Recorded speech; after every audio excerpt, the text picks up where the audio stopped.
Having delivered this program many times before good-sized audiences, it was felt that it might be a good idea to put the program on television so that it could be shown in homes and at meetings throughout the country, and I'm delighted to be here to be able to do that for you. So let me begin immediately by saying that the John Birch Society subscribes to the basic thrust of the famous lament of the prophet Isaiah. He said, "My people have gone into captivity for want of knowledge." Had Isaiah's people been informed, they would have been able to stay free.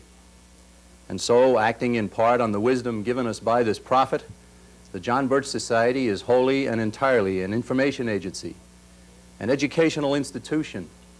We seek to help Americans to be informed. We ask that the American people factor into their consciousness what we have to say, along with whatever else is said by others.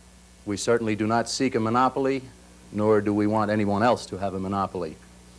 What we have to say, of course, is available to all, but it's not highlighted. Most of what the American people know, they learn from the headlines or from the superficial treatment of important events given by radio and television. I had a television commentator come into my office in Belmont, Massachusetts not too long ago, and he burst right in and said, here he was from television, first, fast, and superficial. And I said, that is absolutely right. I'm going to quote you all across the country. He said, fine, you go ahead and do that, but please don't use my name. What we try to do is to focus attention on the context surrounding a story, or simply raise the story from page 32 of your newspaper to the prominence it really deserves. Some important bits of information, of course, never even make it to page 32, and we try to give you those as well. When the prophet Isaiah's people woke up in slavery, there must have been many who had quickly pieced together what had happened to them. Some probably said one to another, why weren't we told? And that, of course, is the title, the thrust of my program here this evening. A similar thought came from the pen of a poet named John Greenleaf Whittier several thousand years after Isaiah. He wrote, "For all sad words of tongue or pen, the saddest are these, it might have been." And a different poet, a man named Bret Harte, came shortly after Whittier, was probably thinking of what Whittier had said when he said of those words, "More sad are these we daily see, it is but hadn't ought to be." A loose interpretation of each of those two bits of poetry could easily be, why weren't we told? We're here tonight to help you from having to suffer the fate of Isaiah's people. We certainly thank you for coming. We want you to know that we can't possibly tell the entire story in a whole single evening. It is our hope to provide enough evidence, however, to start you on the path toward being a well-informed American, well-informed enough to take the kind of action that will keep all of us from going into captivity. The type of action that we recommend based on a better understanding of what is happening to our country and to ourselves is ultimately political. America needs better leaders than we have been electing. A better informed America will choose those leaders. It is our task, the one that we've chosen for ourselves, to do all that we can to bring about that better informed America. It's our hope, of course, that no American will ever have to say with final despair, why weren't we told? One of the chief underpinnings of the John Birch Society is our belief that things happen because men want them to happen.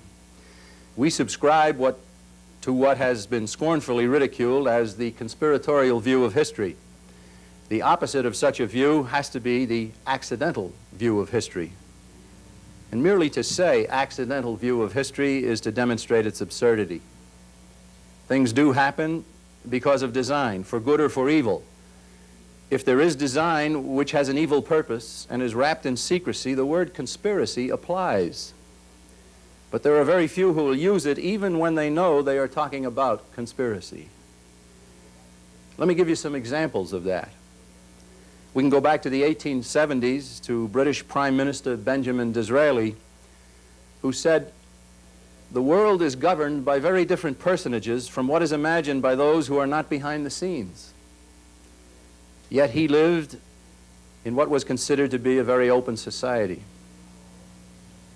Approximately 50 years later, President Woodrow Wilson of the United States is reported to have said, There is a power somewhere so organized, so subtle, so watchful, so interlocked, so complete, so pervasive, that they better not speak above their breath when they speak in condemnation of it.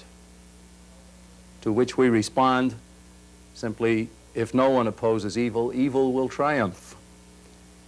President Wilson not only did not oppose it, he cooperated with it.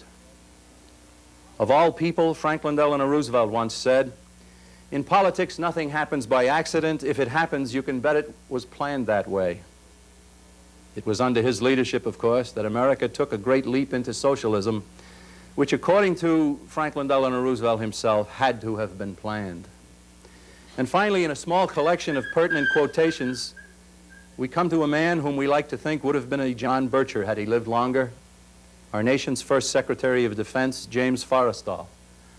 He assessed the men in the history of his time as follows: consistency never has been a mark of stupidity. If the diplomats who have mishandled our relations with Russia were merely stupid, they would occasionally make a mistake in our favor. James Forrestal, about to expose our nation's internal enemies in the late 1940s, was thrown out of a Bethesda Naval Hospital window. It was labeled suicide, but no one commits suicide by tying a bathrobe cord around both his neck and a radiator and jumping out the window. You merely jump out the window.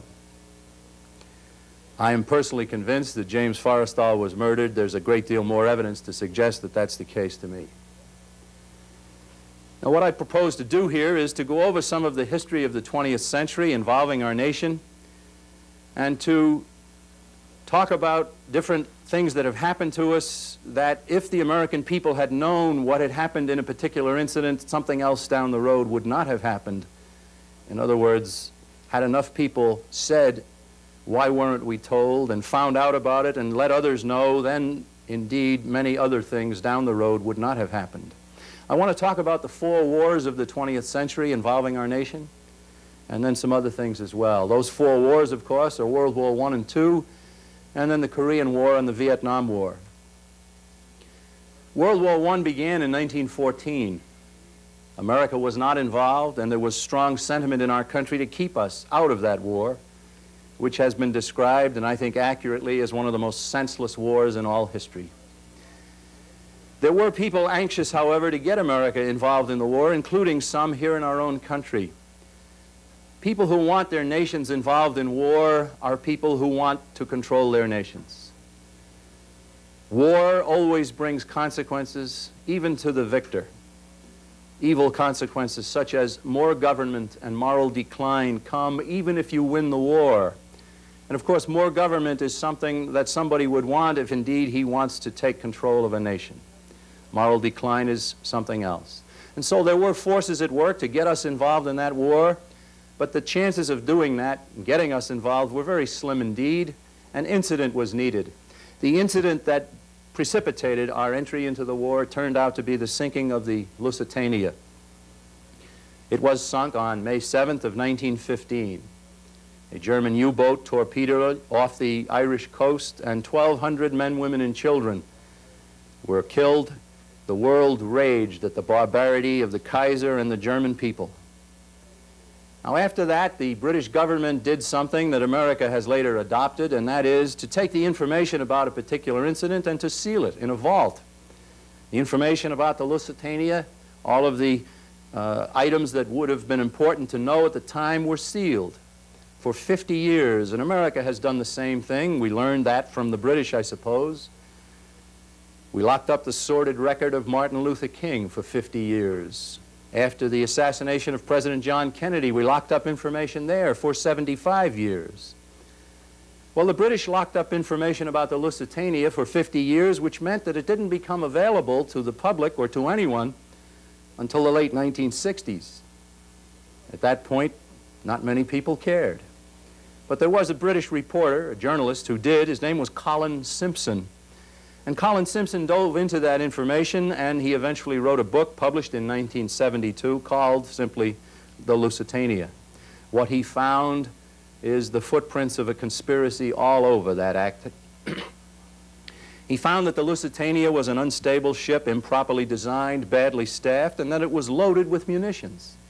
something that the British Admiralty, with high American complicity, to an extent, had actually created the situation in which that ship could be sunk. Simpson found that a report had been commissioned by Winston Churchill, then First Lord of the Admiralty, to speculate about what might happen if a passenger ship were sunk with powerful neutrals aboard. The Lusitania, though nominally a passenger ship, was in actuality an armed auxiliary cruiser of the Royal Navy. It had been inducted into the Navy much the same as a young man in our country might be drafted into the Army. It was carrying thousands of tons of military materiel and military personnel, something that British and American dignitaries vehemently denied at the time. Excuse me. Simpson found out that World War I naval warfare was conducted according to the internationally recognized cruiser rules, under which passengers were given time to debark from their ship as long as their ship posed no direct threat to its attacker. But Winston Churchill deliberately issued inflammatory orders to his ships, instructing them to threaten at all times, and thereby deprived the passengers of any benefit under the cruiser rules. He found that the English had broken the German naval code and knew approximate locations of all German submarines operating in and around the British Isles. He found that the Germans had information that military ships would be in the Irish Sea in the first week of May when the Lusitania went by. And then he found that the British ship assigned to signal the Lusitania, escort it to safety, was suddenly and without explanation recalled, and the Lusitania in a matter of 18 minutes was sunk. But perhaps the most interesting of the pieces of information that he found was that the British Admiral of the fleet, Fisher, was in contact with the German Admiral of the fleet, von Tirpitz. These men were obviously professional military men and had known each other before their nations went to war, and amazingly they kept up a correspondence even during the war. And 1 year after the sinking of the Lusitania, the British Admiral Fisher wrote to the German Admiral von Tirpitz, and in his letter he said, "I don't blame you for the submarine business. I'd have done exactly the same thing myself." Well, America was inflamed.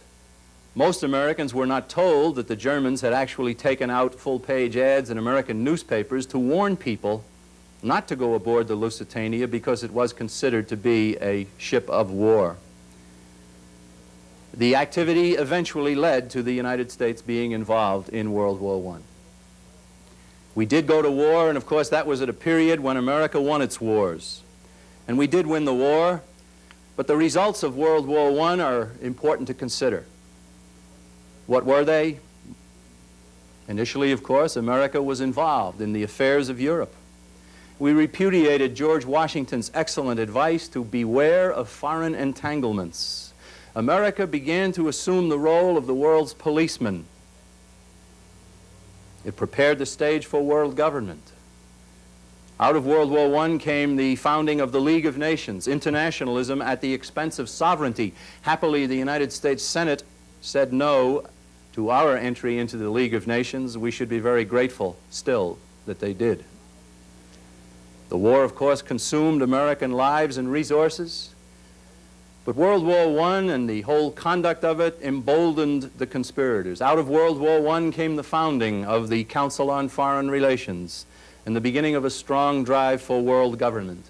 Without getting into it too deeply, let me simply say that the Council on Foreign Relations, a private organization in New York City with about 2,400 members, has a lock grip on the United States of America, on much of what happens, on the press, on business world, on the military, on the academic world, and especially on government itself.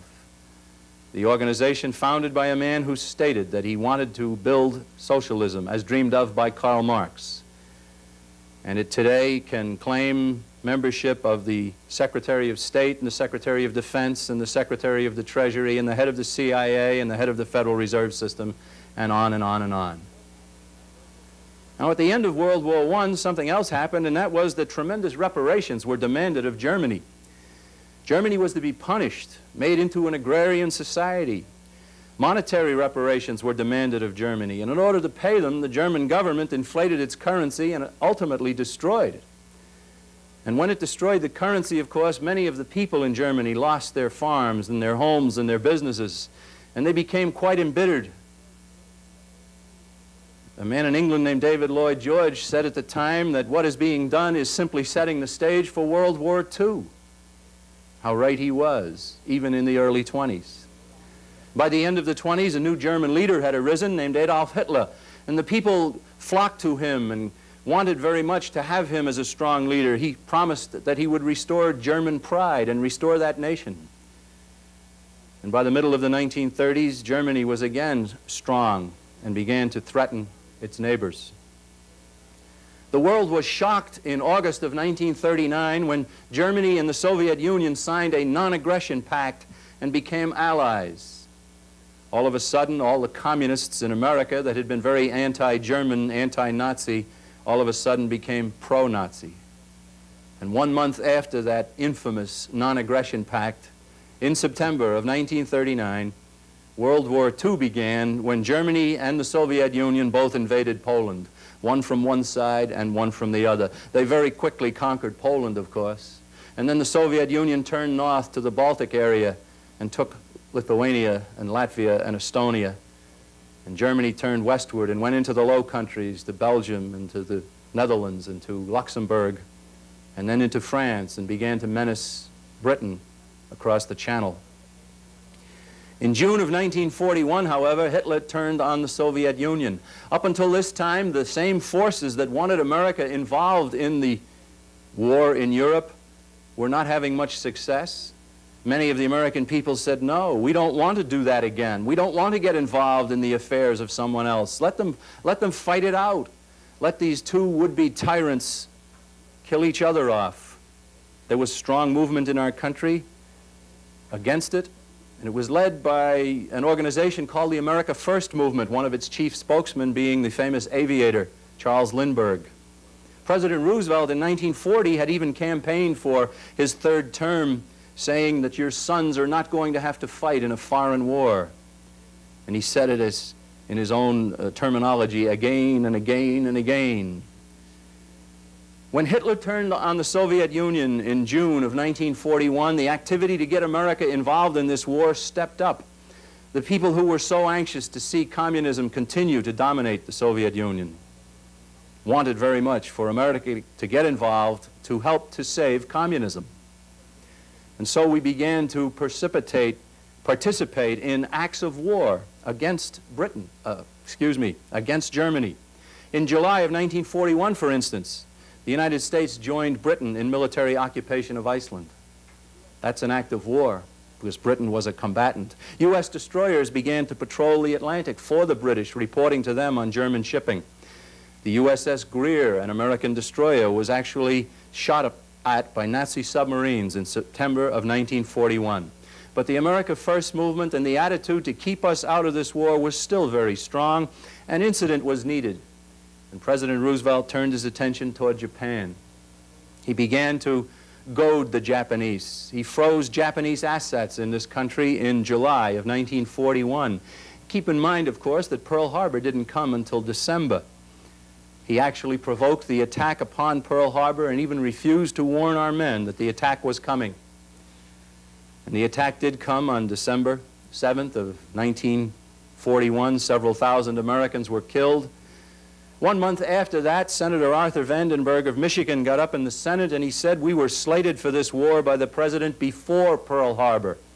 Pearl Harbor merely precipitated what was already in the cards, he said.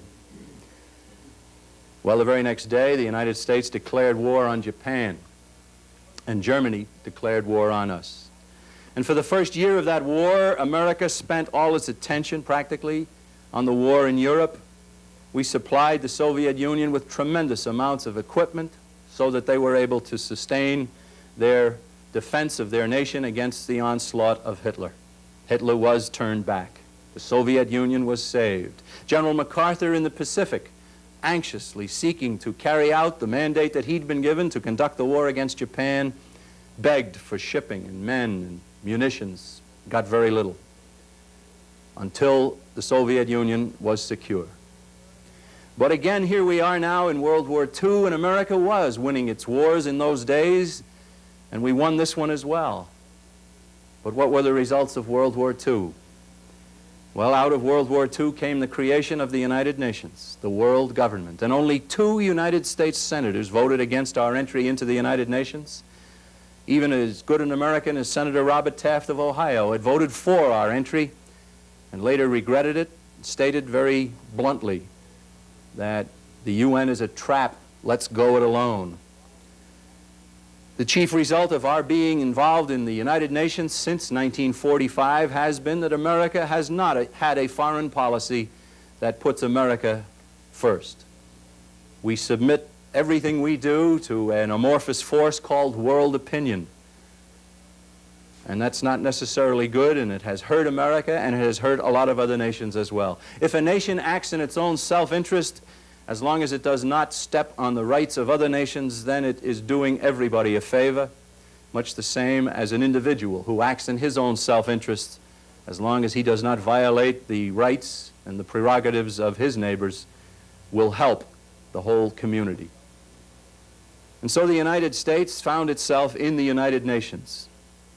But out of World War II came the Soviet Union becoming a world power. A great case can be made for that being the reason why it was fought.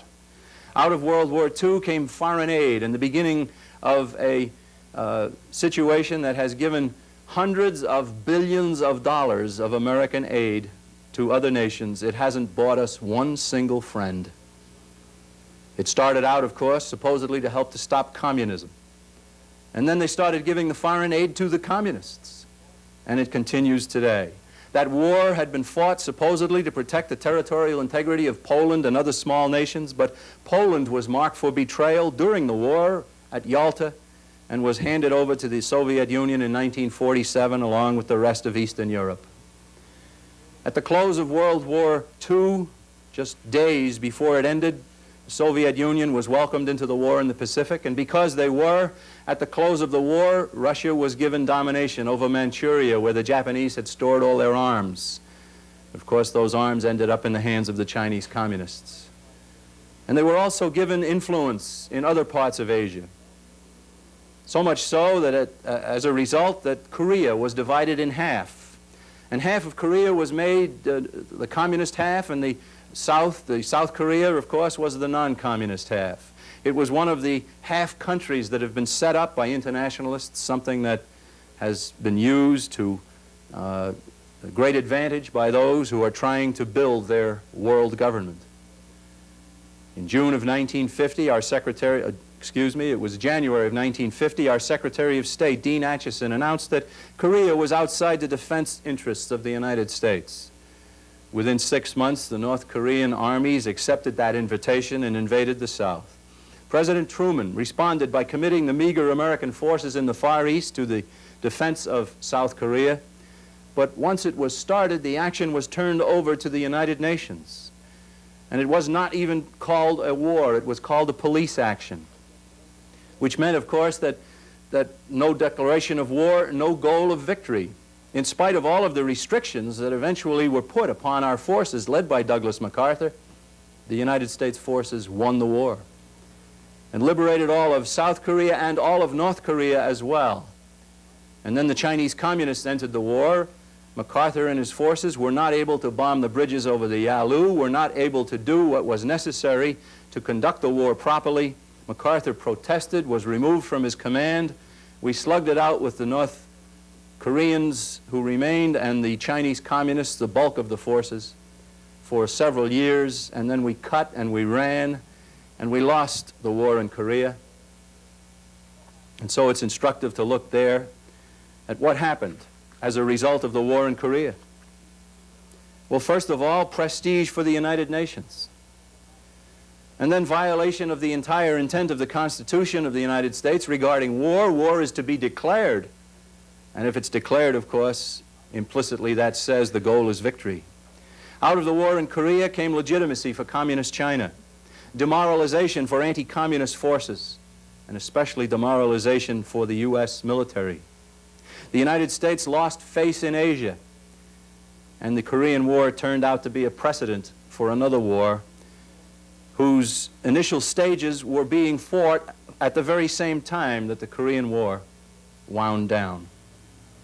that next war, of course. And let me interject here that what we're trying to say is that if much of what we're talking about had been known and known enough, the next war wouldn't have occurred. There were people who said, why weren't we told? But not enough of them. Korean War armistice occurred in 1953, and in 1953 there was a war of national liberation going on in a part of the globe called French Indochina. There were no nations of Vietnam, Laos, and Cambodia. That area was a French colony. Ho Chi Minh, the communist, armed by America during World War II to supposedly fight the Japanese, was using those arms to fight against the French forces. And that whole war finally came to a culmination at a battle held at a little place called Dien Bien Phu in 1954. And the French lost. And after it was over, then there was a Geneva Convention that decided to cut that country in half. As I have said, the people who are arranging these things love the half countries. Well, the half country of North Vietnam and South Vietnam was created. The people were given a choice to live wherever they preferred, and millions of people voted with their feet and walked from their ancient homes in what was North Vietnam to the south. A wonderful testimony to the fact that freedom and liberty beat in the breast of every human being. Well, the half country was set up, and then America sent some advisors over there. They sent a man named Colonel Edward Lansdale. There was an organization founded in our country called the American Friends of Vietnam. Senator Mike Mansfield, one of its most prominent members. And these people were guiding and helping so-called South Vietnam. They actually chose the leader for that country, a man named Ngo Dinh Diem, who was a creature of our State Department, and I don't say that as a compliment. Ngo Dinh Diem's brother, named Ngo Dinh Nhu, was the head of the secret police. And Diem and his brother accomplished only one major thing in the first several years of the existence of their country. They destroyed all anti-communist forces. They destroyed the followers of the Cao Dai Pope. They destroyed a private army called the Bin Zayun. They destroyed the Ho Ha sect. And they left their nation naked. All of a sudden, as we get into the early 60s now, communist activity within South Vietnam begins. And there was even the intensity of it reached the point where Buddhist monks were pouring gasoline over their bodies, striking a match, and immolating themselves in public. And there was tremendous pressure upon the government. And Diem began to realize, I think, what was about to happen to his nation, became somewhat recalcitrant, and was himself murdered. And then the war escalated. 2 gunboats fired at a U.S. destroyer in the Gulf of Tonkin off the Vietnamese coast. And this Congress rushed into session and passed the Tonkin Gulf Resolution, committed hundreds of thousands of American forces to South Vietnam. But there was no declared war. The war was under SEATO, a creature of the United Nations. They told the men to shoot, but not till they were shot at, not to chase the enemy across the borders, not to go into his strategic hamlets. They fought the entire war in the friendly nation. And all during that war, America supplied tremendous quantities of aid and trade to Poland, Yugoslavia, Romania, Czechoslovakia, all the communist nations in Europe that transshipped much of it right to Ho Chi Minh in North Vietnam to use to conduct the war against America. And after the war ended in 1973, nobody could even remember when it had begun. They said it was peace with honor in 1973, and there was no peace, and there certainly wasn't anything of honor about it. And the men who arranged it, Le Duc Tho from North Vietnam and Henry Kissinger from the United States, were given the Nobel Peace Prize. But what were the results of the war in Vietnam? Well, 3 nations fell to the communists, didn't they? Laos, Cambodia, and Vietnam. And the carnage, the absolute physical brutality that has been visited on those people since is indescribable. But what about our own country? Did we get more government? Did we ever? Did we get moral decline? Yes, cynicism, drugs, pornography, the eat, drink, and be merry, for tomorrow we may die attitude. We corrupted our currency, we altered our military, the political generals and admirals began to take over, members of the Council on Foreign Relations. We divided our people, we reduced patriotism. The war in Vietnam has been, I think, correctly described as a war on the American people by the American government, in addition to what happened in South Vietnam. Where are we today? Well, today we find American forces stationed practically everywhere on the globe. We have several 100,000 troops in Europe. We have troops in the Middle East. We have troops in Central America. We have troops in Japan. We have troops in Korea. We are spread out all over the globe. Where is it in the Constitution of the United States that the people of our country should be the policemen of the world? If indeed there is an enemy, then name the enemy, and let's go and fight that enemy. What happened in Beirut, Lebanon, early in 1984, of course, certainly was a horror show. The Marines were sent there, were not given any enemy, were not even allowed to load their weapons, were required to stay at the airport in a fenced-in enclosure, even wearing combat green uniforms on a sandy beach soil. That many of them were slaughtered came as no surprise. And so the John Birch Society would like to see America begin to think about America first. And that, of course, would begin if we got out of the United Nations. But let's change subjects here completely now and talk about something that is absolutely essential to understand, and most of the American people have absolutely no understanding whatsoever about it. It's something that affects their daily lives. It's called the Federal Reserve System. We begin a discussion of that by simply pointing out that Karl Marx, when he wrote the Communist Manifesto, included in it 10 planks. The 10 planks were those items that you would want to accomplish in a government to take over control of the country. If you were successful, you would have, in fact, established a communist state. Number 5 of those 10 planks is a central bank with a complete monopoly over the issuance of currency, and that, of course, is what we got when we got the Federal Reserve in 1913. Now, how did it come about? Well, there was strong pressure against it. The American people didn't want it. And so incidents had to be created to get it to us. We had dabbled with a central bank back in the early 1800s, and President Andrew Jackson had gotten rid of it, something we should praise him for. He also, incidentally, at one point paid off the national debt, which would make him quite unique in American history. An incident was created, that being a banking panic in 1907. It was actually precipitated by activity of J.P. Morgan and other international bankers who wanted this. They spread rumors about the insolvency of the Knickerbocker Bank and Trust Company in New York.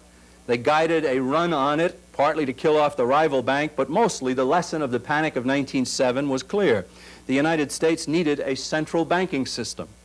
Now, the logic of that totally escapes me. Here you have a situation where there are people who are hurt because a bank fails.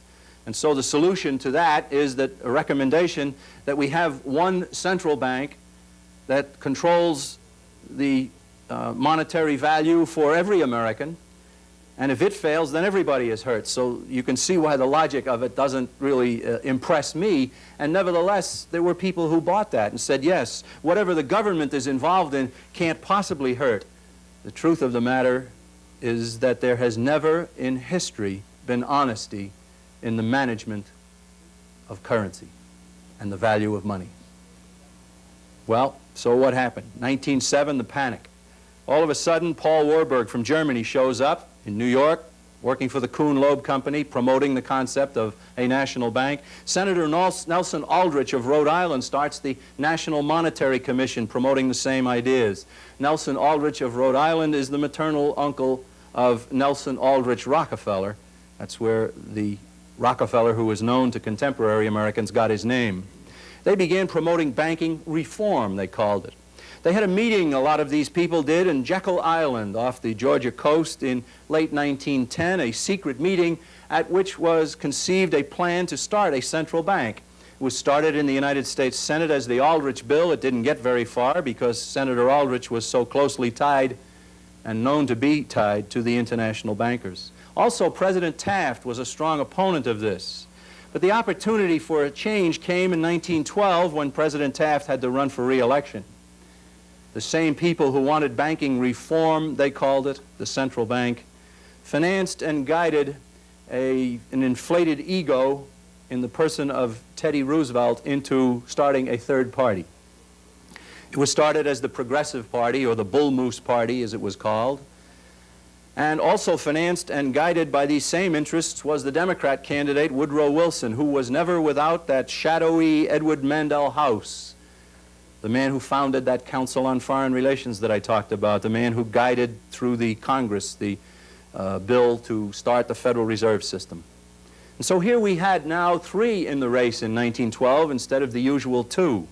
Had there been only 2, Taft would have easily been re-elected, but with 3 in the race, a lot of the voters became confused, and out of it, President Wilson emerged as the victor. He, of course, had attacked Taft and the bankers, but then after he was in office, his dishonesty showed when he and Aldrich and others began working extremely hard to push through the Federal Reserve Bill, which was actually passed on December 22nd of 1913. We now had it.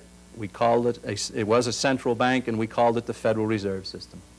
One of the Northeastern senators, however, Henry Cabot Lodge Sr. of Massachusetts, said with great foresight at the time that the bill as it stands seems to me to open the way to a vast inflation of the currency, he said. I do not like to think that any law can be passed which will make it possible to submerge the gold standard in a flood of irredeemable paper. How's that for foresight? He, of course, was using the definition of inflation that I use, that being that inflation is merely an increase in the quantity of currency. When you increase the quantity of currency, all currency becomes less valuable.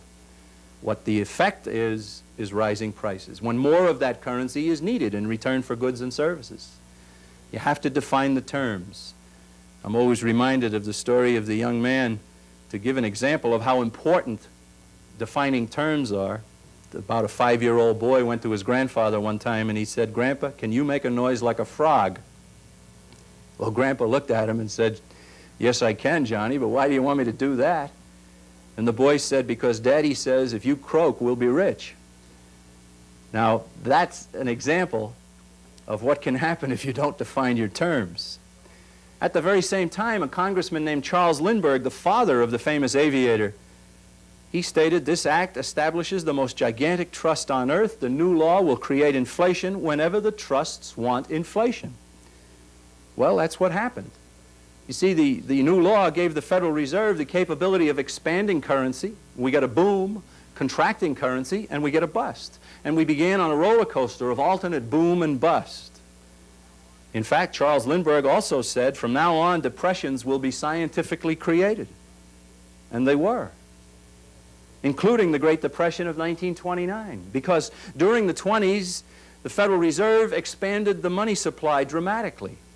And an awful lot of people found that all you needed to do was to get yourself in debt and hock everything you had, and then all of a sudden you could buy into the stock market and you could become a millionaire overnight. It was the roaring 20s. Everybody was getting rich. And when everything was ready, the New York financiers started calling 24-hour broker call loans. This meant that stockbrokers and their customers had to dump their stock on the market in order to pay the loans. It naturally collapsed the stock market and brought about a banking collapse all over the country. To think that the scientifically engineered crash of 1929 was an accident or the result of stupidity defies logic. It certainly was not a failure of the free enterprise system. It was an example of what could happen when you get away from the free enterprise system. Congressman Louis McFadden, later the chairman of the House Banking and Currency Committee, later commented, "The Depression was not accidental," he said. "It was a carefully contrived occurrence. The international bankers sought to bring about a condition of despair here so that they might emerge as the rulers of us all." That's exactly what it was. Now let me show you, if I can for a few minutes, what has happened to America's currency. You see here we have 5 pictures of United States currency. The first of them, of course, a little bit larger proportionately than the others, and it was, in actuality. The first of them is a gold certificate. This particular one that I have is dated 1922. And it's a U.S. Treasury note. It says right at the top of it, this certifies that there is on deposit in the Treasury of the United States of America $10 in gold coin payable to the bearer on demand. The finest paper money that the world has ever known. Bar none. You could take that piece of paper down to the U.S. Treasury or to any bank in the United States and exchange it for a piece of gold. And it's gone. And so is the gold. We go to the next one. The next one is a silver certificate, again, a U.S. Treasury note. And this one is dated, I think, 1957. It says on it, this certifies that there is on deposit in the Treasury of the United States of America $1 in silver, payable to the bearer on demand. And for that, you could get a silver dollar. You get 2 halves, 4 quarters, and so on. Again, very good money. And that, of course, is gone also. The first of these two are the U.S. Treasury notes. The next one is the beginning of Federal Reserve notes. And the first Federal Reserve notes came out at a time when gold certificates were still in circulation. And this first Federal Reserve note, which is dated 1926, says on it, up in the upper left-hand corner here, it says redeemable in gold on demand. It was circulating at a time when this was interchangeable with the gold certificate that we've already talked about, and so gold could be had for it until 1933 when President Roosevelt took us off the gold standard and then asked the American people to turn in their gold, and they did. So the next Federal Reserve note that we went to is the one that says redeemable in lawful money. And therein hangs quite a tale, because in 1970 a U.S. attorney went into a bank in California with a $50 Federal Reserve note that said redeemable in lawful money, and he presented it to the teller and he asked for some lawful money. And the girl said, do you want 2 20s and a 10, or do you want 5 10s, or what is it you want, sir? No, he said, miss, if you look on those pieces of currency that you have there, you'll find that they also say redeemable in lawful money. And if they're redeemable in lawful money, they can't be lawful money. I'd like some lawful money. Well, they took him downstairs to the vault. They met the president of the bank and so forth. They offered him any combination of bills adding up to 50, and then they offered him the sandwich coins that we now use, the base metal coins that are no longer precious metal, gold or silver. And he finally took out a little copy of the Constitution of the United States from his pocket, and he pointed to the part where it says gold and silver. And he asked if he was going to get any of that, and they said no. He said, thank you, give me back my 50, and he went out the door. Of course, he knew exactly what was going to happen.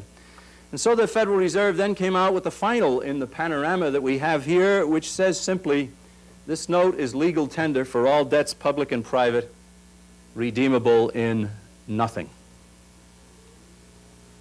And in 50 years, the United States has gone from the finest paper money that the world has ever known to totally irredeemable paper. Ladies and gentlemen, the value of that paper is dependent on how much of it is in circulation. And the limitation on its amount of circulation has always been the national debt. That's not any limitation at all anymore, because Congress continually raises the national debt. The Federal Reserve is given authorization to put currency into circulation based on what debt they hold. In 1980, the situation became far worse when the Congress passed the Monetary Control Act, which empowers the Federal Reserve to issue currency based not only on United States government debt, but on foreign debt as well. And what it ultimately means is that the American people are paying for everything. And we are being brought down to the level of every other nation prior to being merged, if these people have their way, into a one-world system controlled by them. But let's change completely now and talk about something else in the nature of why weren't we told. On October 4th of 1957, the American people were brought to a sudden awareness of the fact that the Soviet Union was a technological superior of ours, and that they were militarily greater and educationally superior and so forth. The incident was Sputnik. And you can see here the New York Times the very next day, Soviet fires Earth's satellite into space. It's circling the globe at 18,000 miles per hour. It was a shock to the American people to find out that the Soviet Union was able to do this. Well, as chance would have it, there were a couple of reports already prepared to issue about what the American people, the American government should do to combat Soviet technological greatness. One was the Rockefeller Brothers Fund. It had been written for them by a young Rockefeller employee named Henry Kissinger. Another was the Gaither Report, put out by a man named Rowan Gaither. What those two reports actually recommended, though not explicitly, was that the way to combat the Soviet Union was to socialize the United States. Never, of course, was it said that you don't fight the Union of Soviet Socialist Republics by yourself becoming a socialist nation. But America started on that course, expanded spending in government, increased taxation, the beginnings of inflation, socialistic controls over business and industry, federal aid to and control over education. And there's an interesting story there, because when the federal government got involved in the educational process, the level of educational excellence was at about here. Billions of dollars were poured in, and directly proportional to the billions of dollars poured in, the slide of educational excellence began. The way to solve the problem of declining education in the United States is to get the federal government out of it. And people who recommend 12, 15 more billion dollars as a crash program in education, in my view, obviously hate children. Now, what about the story of Sputnik in the nature of why weren't we told? I have here a newspaper clipping about a speech given by General James M. Gavin. James M. Gavin, as a general in the United States Army, was the commandant at the United States missile installation at Huntsville, Alabama, during the period that Sputnik was launched. He was the commanding officer. He made a speech in Boston in December of 1966. The clipping I have, however, comes out of a Denver newspaper, the Rocky Mountain News. You can possibly see the headline says, "Superiors blocked early space test, General declares." General Gavin went on to talk about the fact that they had the plans, the technology, the equipment, the knowledge, everything that they needed to put a satellite into space and to beat the Russians for an entire year prior to Sputnik. He said, "On the basis of our information, I made several entreaties to the Department of Defense seeking authority to launch a satellite, and shortly thereafter I was given a written order forbidding me to do so, and this admonition was passed on to Wernher von Braun." The United States could have beaten the Soviet Union, and if we had beaten the Soviet Union, all of those consequences that I talked about, the beginnings of socialism in the United States, would not have had any justification or supposed justification. I made this talk some months ago down in the state of Florida, and a man jumped up out of the audience right at the time, and I couldn't restrain him. He couldn't restrain himself. And he said, "You're right, you're absolutely right." He said, "I was a lieutenant colonel in the Air Force at the time, on loan to the Army. We knew that we could put a satellite in orbit. We were terribly frustrated. We were so frustrated, in fact," he said, "that we went to the Navy and we said, you take our plans, our parts, our technology, everything we have, and you go ahead and put the satellite in orbit and beat the Soviet Union and take the credit." And he added, he said, "You can imagine how frustrated we were when we were willing to let the Navy have credit for something." I have met others also who were there at the time. The simple fact of the matter is that forces within our own government kept us from being first in space, and the activity that occurred after Sputnik is what they were seeking. Now, something else. The United States government has been the chief supplier of the Soviet Union. Members of the John Birch Society have been saying this and saying it for a long, long time. In 1972, a tremendous work was published. A man named Anthony Sutton, who had spent several years of his life researching the subject, published with the Hoover Institute at Stanford University his 3-volume work called Western Technology and Soviet Economic Development. He summarized his own findings, did Anthony Sutton, before the Republican National Convention in Miami, Florida in 1972. He said this: "There is no such thing as Soviet technology. Almost all, perhaps 90 to 95%, came directly or indirectly from the United States and its allies. In effect, the United States has built the Soviet Union, its industrial and military capabilities. This massive construction job has taken 50 years. And ladies and gentlemen, that is still going on. Right now, America is being menaced with missiles from the Soviet Union that are guided by IBM and controlled data computers. The Soviet Union has a capability of merging their missiles, and that means putting more than one warhead on the top of a single missile. It cannot be done without sophisticated miniaturization capability. The microchips, the sophisticated ball bearings that they use to do that came from the United States. And on we go. We find that the United States taxpayers were forced to pay for the construction of a truck factory in the Soviet Union with loans to the Soviet Union's government from the Export-Import Bank in Washington, D.C. And those trucks started coming off the assembly lines in 1979, and the first of them were used to invade Afghanistan. On we go. So let's go back to where we began. We contend that there is a conspiracy. And as I began, I made quotations of many individuals who have said the very same thing that a John Bircher could say today, but wouldn't use the word conspiracy. Benjamin Disraeli said the world is governed by very different personages from what is imagined by those who are not behind the scenes. John Bircher could say that today. President Wilson said, there is a power somewhere so organized, so subtle, so watchful, so interlocked, so complete, so pervasive, that they better not speak above their breath when they speak in condemnation of it. Certainly a John Bircher could say that. Franklin Roosevelt said, in politics, nothing happens by accident. If it happens, you can bet it was planned that way. Indeed, we could say that. And of course, James Forrestal. If the diplomats who have mishandled our relations with the Soviet Union were merely stupid, they would occasionally make a mistake in our favor. Well, we agree there as well. And so I hope that you can see that our conclusion about conspiracy is far from ridiculous. We believe that a conspiracy exists and that its purpose, simply put, is to rule the world.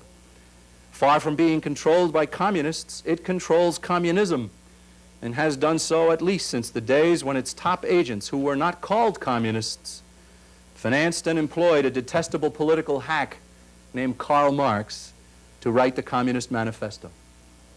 That work is nothing more than a plan to follow in order to seize power in a nation. Marx was such an insignificant creature that his name did not even appear on the Communist Manifesto for the first 20 years of its existence. The conspiracy that we're talking about involves men from the top political, educational, financial, and social circles of Europe and our country. It has now drawn within its various levels of power and influence similarly placed leaders from all continents.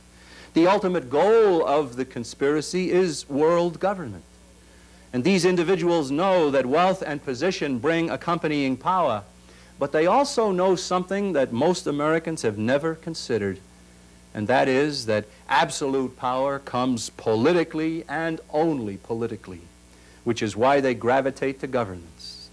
They work tirelessly to achieve power in governments while they simultaneously work to transfer each nation's sovereignty to a one-world government which they intend to run and with which they intend to rule everyone.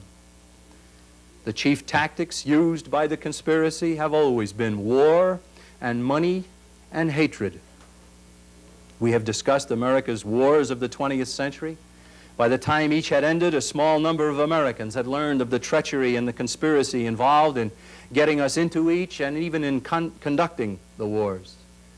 They lamented our dead, certainly, and the damage that had been done to our country. Had there been more who knew what had really taken place, the next war might have been averted. And so, too, had there been enough who knew, could our plunge into socialism have been averted? Our covering of our eyes to communism, our transfer of the nation's money power to an elite few, and so much more. But in each of these cases, only a few people knew. And those who did went to others and tried to sound the alarm. A few more in each case responded with the justifiable indignation that we seek in every human being. And they said, why weren't we told? But unfortunately, most could not be bothered. We earnestly hope today that a great many Americans, a great many more Americans will be bothered and will get involved in the struggle for freedom. Freedom for ourselves and independence for our country. Either many more of the American people are going to be involved and soon, or the goals of this conspiracy will be accomplished, and there will be a one-world tyranny administered just as much in a tyrannical fashion as any communist state. Ladies and gentlemen, we are running out of time. We do not have an infinite amount of time. And so we ask you to stay put and to listen to the second part of our talk, which is how to solve these problems, what to do about them. We're going to talk about the John Birch Society. We're going to talk about its inception, the man who founded it, who he was, and how he got the idea to found it, and the stimulus, and about some false starts that he took in the political world, and some advice that he got from world leaders, and how the John Birch Society began, and how it was smeared, and how it became very much an untouchable amongst many of the American people, and where we are today. I think you'll find it very interesting. I think you'll find it very stimulating, and I certainly know you'll find that the message is full of hope, because there is great hope. There is great hope that we can save our country and that we can turn this world gone crazy back to sanity once again. There are many pieces of literature that I'd like to recommend. I'm not going to recommend a tremendous amount, but I will recommend two things now and then several books that we'll talk about during the second part when we talk about the John Birch Society. Let me mention first of all that we've alluded several times here to the power of the United Nations and the damage that it does to our country. A very important book was written by a man named Robert Lee, called The United Nations Conspiracy. This book is extremely valuable, and we certainly hope that many of you will avail yourself of the opportunity to get a copy and to read it, and then to share it with as many Americans as you possibly can, especially young Americans who, while they're in school, are being told that the United Nations is the savior of mankind. It is just the opposite. Now, we have, of course, talked about the fact that our government is, or we've alluded to the fact that our government is controlled by a powerful few behind the scenes.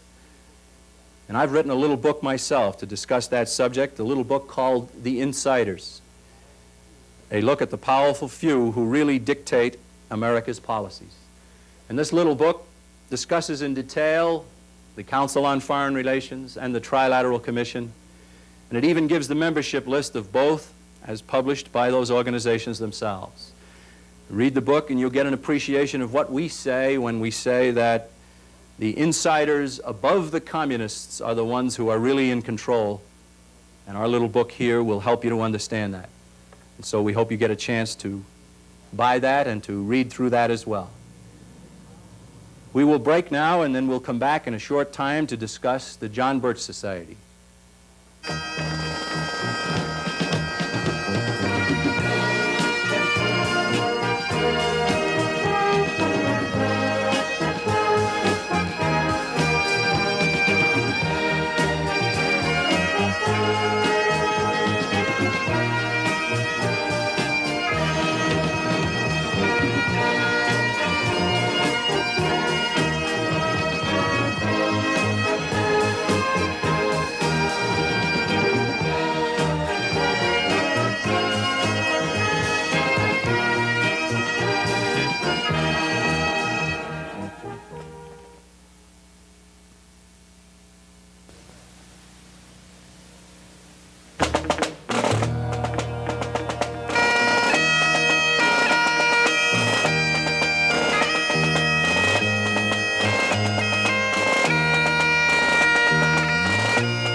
Having given this talk before many, many audiences, some quite large, it was determined that it might be a good idea to put it on television, and so we're here in a studio tonight to give the talk so that it could be used more across the country. And what we want to talk about, of course, is the John Birch Society. Where did it come from? Who is this Robert Welch who started it? Who is John Birch? So we have a lot of ground to cover, and let's plunge right ahead and say that Robert Welch, the man who founded the John Birch Society, was born on December 1st of 1899 in a little farm area in eastern North Carolina. He is, therefore, 1 month older than the 20th century. And I've heard him many times say that, therefore, it should listen to me. And, of course, it never did to the extent that he would have preferred or that I would have preferred either. He was early recognized as somewhat of a prodigy by his own family. His mother began to teach him to read when he was 2. She started teaching him Latin and algebra when he was 5. When he was 7, he read a 9-volume history of the world and asked for more. He went on to high school and graduated at age 12, and then to the University of North Carolina, graduating at age 16. From there, he went to the Naval Academy, and in 2 years, he piled up one of the best records in the history of the Academy. But World War I had ended then, and he decided against a naval career, so he left the Naval Academy after 2 years, honorably resigned, and decided at that point to study law. Friends immediately told him, if indeed you're going to study law, you should go to the finest law school that the world has, and that would be Harvard University in Cambridge, Massachusetts. Well, that's what brought him to Massachusetts.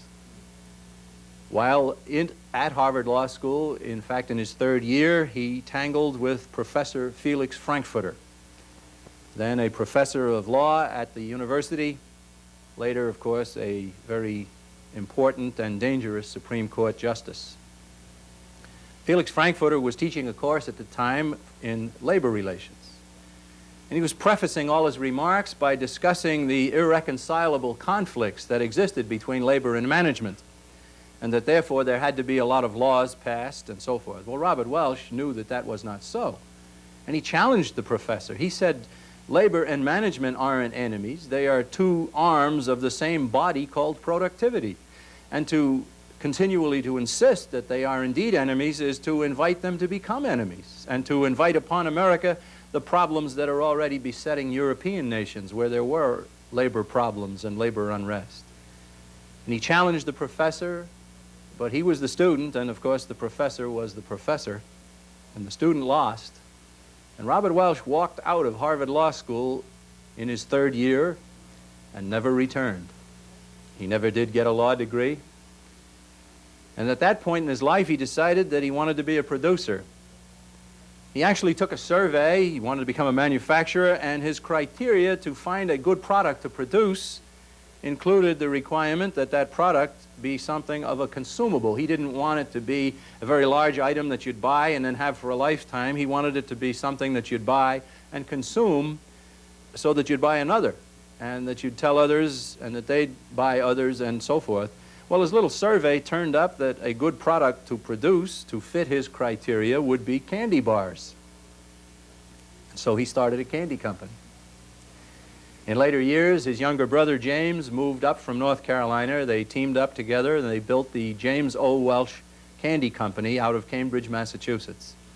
And I dare say everyone who's hearing this program has been affected to some degree by the Welch Candy Company, because if you've ever eaten one of the Welch fudge bars or the Welch coconut bars or a sugar daddy or a sugar baby, you indeed have been affected by the Welch Candy Company.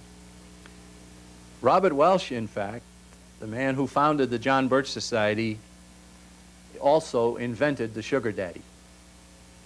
Now, I always like to tell people that they should remember that, because someday it might win them $1 million on a quiz show. And I know that he's quite proud of having invented the sugar daddy, because it is a good product. And I certainly know the dentists love it. Well, James O. Welch and Robert Welch set about to build their company. They put out good products. James, the president, Robert, the vice president for sales and advertising. And Robert began to travel the country, and wherever he went, he'd get to meet new friends, and he'd always impress his new friends with his knowledge of current events and his study of history and his tremendous love for America. That was the thing that motivated him so much.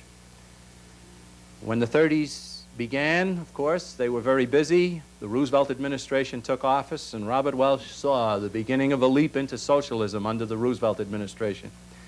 He was terribly dismayed at what he saw. So much so that very shortly after Roosevelt had taken office and begun all of the alphabet agencies and all of the socialistic drive, Robert Welch wrote an essay called "A Weight on My Shoulders." And to give you an idea of his concerns, even as far back as the time of the century when I was born in the middle 30s, Robert Welch said this: "The glory that is passing in America that I was born in, that was given me by courageous and far-seeing men, many of whom died for that purpose, that I grew up in, went to school in, and loved more every year as I came to understand what a miraculous achievement it was as compared with any other social group at any place or any time in the history of this world. My America," he said, "is being made over into a carbon copy of thousands of despotisms that have gone before." You can see his concern. His concerns mounted because a lot of the socialism that the Roosevelt administration had begun was not done away with. It was in fact increased. Even though, of course, the Supreme Court slapped down a few of those agencies, what had happened is that our country had gone out to the left, all the way out to here, come back a little bit, and then regained what it had lost and continued on into the left. Robert Welch became so concerned that around 1940 he decided to take pen in hand again and to write a book about the Roosevelt administration. He decided to use the powerful weapon of satire. He wrote a little book called The Ant Colony. And of course, you can imagine the satire about ants and the bureaucracy. Now, as he has always done, he wrote out everything that he's ever written in longhand, and so he had to hire a young man to help him to type the manuscript, to do a little editing, and also to send the first chapters as they prepared them off to a few publishers to see if there was any interest about the book. Well, there was interest. Several publishers immediately wanted that book. Robert Welch was sitting at home one day on a Sunday afternoon, and the phone rang at his home, and it was his young friend who said, "Mr. Welch, we have to do away with the project. We can't publish the book." And Mr. Welch said, "Why? Well, what are you talking about?" "Oh," he said, you haven't been listening to your radio. You don't know that the Japanese have just bombed Pearl Harbor, and our nation is going to be at war. We certainly can't publish a book critical of the president while our nation is at war." And Robert Welch said, "Well, boy, you're absolutely right about that." So the Ant Colony was put up on a shelf, and it never was published. It's one of many manuscripts that we have that Robert Welch has written and has not been published. And one of the manuscripts that he did before, well before he started the John Birch Society, is something that was published, and I personally had a little bit of a hand in that because I was having a discussion with Robert Welch. He obviously called me to his office, as he so frequently did, sometimes to chew me out for something that I deserved, sometimes to give me a new assignment or to explain something that he wanted me to understand. And I used to delight in those meetings, just the two of us, because you could always count on Robert Welch to go off on a tangent and to discuss something that was really interesting. Well, on this particular occasion, he did go off on a tangent, and I don't know exactly what it was. I don't remember. But I remember a comment that I made to him afterwards. I said, "Of course, Mr. Welch," I said, "knowledge is the discovery of ignorance." And he looked at me and he said, "What did you say?" So I repeated it. I said, "Knowledge is the discovery of ignorance." He wrote it down on his little pad, and he looked at it for a minute, and then he looked up at me and he said, "You know, I wrote a book about education one time, and it took me a whole book to say what you've said in 6 words. Well, I kind of gulped. He said, "You might enjoy reading that." I said, "Yes, sir, I think I might." He said, "Well, it's called The Romance of Education, and I have it up there on the shelf. If you'd like to borrow it sometime, let me know." So I said, "Well, how about right now?" He let me borrow it, The Romance of Education. I took it home and I read it, and I just thrilled with it. I thought it was one of the greatest studies of the subject of education that I had ever read. And I asked him if I could share it with some of my colleagues working for the John Birch Society, and they read it as well. And amongst us all, we finally decided to beg him to publish this book. And so he did, finally. He published The Romance of Education, and this book is a tremendous study of the subject of education. It's a tribute to liberal education. It's a tribute to what education should be, in fact. And in here you'll find a chapter about the education in mathematics, education in language, education in poetry, in history, and so forth. And it is a measure of the man, Robert Welch, that you don't get from reading the books that he's written about the subjects of communism and the problems of our government and our activities, our government's activities. And so we wanted this published because this gives an impression of Robert Welch far beyond what could be called polemical arguments that he has used, although we certainly don't shrink from any of those. Well, he eventually did agree to publish the book, and I recommend it to anybody who is interested in education. And in it you'll probably find something that you might disagree with, as I did, but that doesn't matter. I don't expect that there's any man alive that I agree totally with, nor do I expect that you will. So Robert Welch and his brother pitched in to help the war effort, and they did what they could. The company retrenched to a degree, as most companies did, and after the war was over, they were again able to function after not having been able to get chocolate and coconut and some of the ingredients for some of their candy bars. After World War II ended, an awful lot of people went back to business as usual, as they should have. The war was over, and the turmoil and the losses that had occurred, we could somewhat put them behind us. But Robert Welch noticed that a lot of the socialism that comes to a nation during a war, the more government and moral decline that you always get during warfare, was not being removed. And he said to himself, America is going into socialism, and this is bad, and he wanted to study more about it. So he went to England in the immediate post-World War II years to study socialism. He knew that England was farther down that road towards socialist tyranny, and so he wanted to study it. And it was while he was in England, immediately after World War II, that Robert Welch discovered a conspiracy. He found that what was happening to England was not happening by chance, and that there were powerful influences, individuals within that country, anxiously working to bring socialism to England, because they knew that socialism would mean a few people on top and everybody else doing their will. He came back to America, and he saw the very same organizations in America that had been started in England, traceable to British Fabian socialism. And so his concerns continued to mount. This, of course, was the period when nation after nation was now falling to communism, all of Eastern Europe and then China. And of course, Alger Hiss had been found out to be a communist agent in 1949, the man who was the chief American delegate to the founding of the United Nations, the man who hired several hundred of the first employees for America at the United Nations, was found out to have been a communist agent. So Robert Welch's concerns continued to mount. So much so that by 1950 he decided to offer himself for political office. He said that if he was able to gain a political base, then more people would listen to what he had to say. So he chose to run for lieutenant governor of Massachusetts in 1950. Now, he had to get the nomination first, and so he ran as a potential nominee of the Republican Party in Massachusetts. And he conducted quite an unusual campaign, even for Massachusetts. His campaign was very low on bumper stickers and bugles and hats and bands, and it was very high on education. Get the people in front of Robert Welch, and he would tell them about the wonders of America and about the threats that were facing it. Well, he conducted that campaign, and he surprised a lot of people with the amount of energy he put into it and the amount of following he did attract. But when they counted the votes on primary day, Robert Welch came in second, which meant, of course, when you come in second in a political campaign, you are totally defeated. And Robert Welch was totally defeated in the purely political. He then assessed the campaign, and he realized that a lot of the people who were brought to hear him didn't understand what he was talking about, didn't understand about the uniqueness of America and about the threats from within that he was then talking about.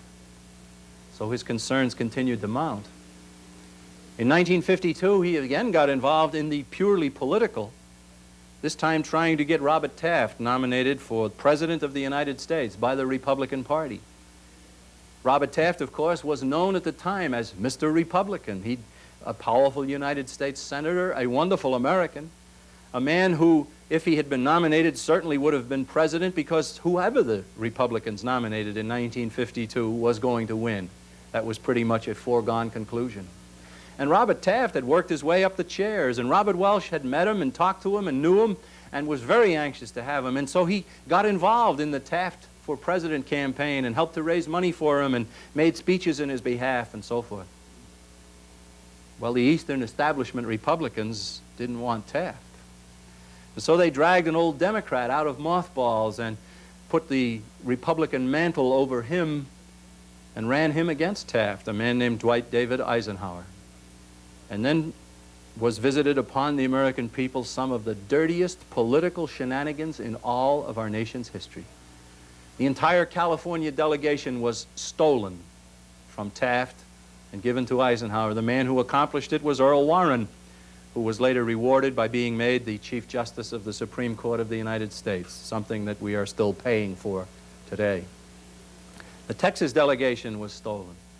Individual delegates from other parts of the country were pressured, and some of them talked about it eventually, about social pressure and business pressure and all kinds of pressure, vicious type activity used to force them to vote for Eisenhower rather than Taft. Well, when the votes were counted, Eisenhower won the nomination and Taft was defeated. And so was Robert Welch, once again, in the purely political. And at that point in his life, he washed his hands totally of political activity, and he said what is needed is more awareness. He said that if more people had been aware, he might very well be then the Republican lieutenant governor of Massachusetts. If more people had been aware, Robert Taft would be president of the United States. And so he decided to turn his attention towards educational type activities. During 1952, he was giving a speech called Atchison and MacArthur. And his speech dwelled on America's activity in the Far East. It dwelled on the sellout of China to the communists under Mao Zedong. It dwelled on what was happening in Korea and predicted a loss of the war in Korea. And there were people who heard him give that speech who asked for a copy of it so that they could study it. There were no copies available. He was finally persuaded to put it in manuscript form and to publish it. The Henry Regnery Company in Chicago published it. The speech was called "May God Forgive Us." And this is an early edition, not the first edition. But it was "May God forgive us for forcing China into the communists' hands, for losing the Korean War, and for firing General MacArthur." Now that book is still available. We have published it again in a volume that contains the entire "May God Forgive Us" in the volume now called "Again May God Forgive Us," that has that entire book and several others as well. And so that is available for anybody who wants to read it today, and it's certainly well worth reading even today. Well, there were about 200,000 copies of that little book that were sold and bought and distributed, and a lot of the people who read it wrote back to Robert Welch or to the publisher and said, "This is tremendous. This is information that we need. So please keep it up. Please keep telling us what we need to know." Where Robert Welch had been discouraged, he was now becoming encouraged. And of course, at that time, he had come across the name of John Birch, the man for whom our society is named. John Birch was a young Christian missionary who had gone from the state of Georgia to China in 1940 to work for his religion. And John Birch, during that period, had lived amongst the Chinese, had been able to exist on their diet, and had become quite revered by the Chinese people. When World War II broke out, John Birch eventually volunteered for service with the American forces. He wanted to be a chaplain, and General Claire Chennault of the famous Flying Tiger organization didn't want chaplains as much as he needed intelligence operatives. He already had some chaplains. So he asked John to accept a commission, and he was commissioned as a lieutenant in the United States Army Air Corps.